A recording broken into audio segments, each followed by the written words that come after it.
Deuxième étape du Handicap Tour dans le Nord-Pas-de-Calais, ici à Vimereux.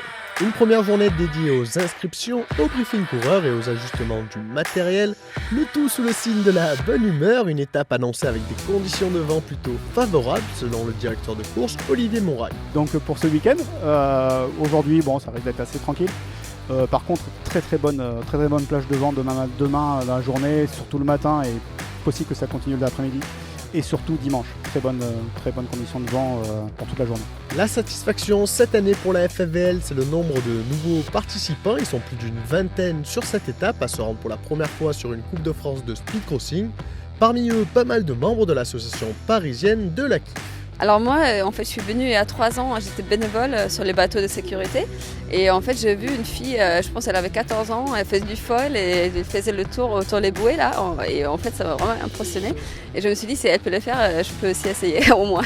L'autre groupe venu en nombre, c'est celui du centre d'entraînement régional de la Ligue FFVL des Hauts-de-France. Donc là, sur la compétition de Vimereux, en fait, c'est des jeunes qui viennent du centre d'entraînement régional.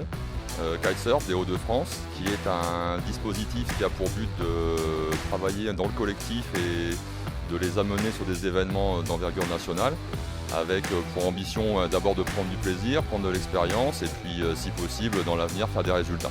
Prendre du plaisir en compétition, on l'a compris, c'est tout l'esprit de ce Speed Crossing FFVL version 2017. On se retrouve demain avec, on l'espère, les 20 nœuds de vent annoncés.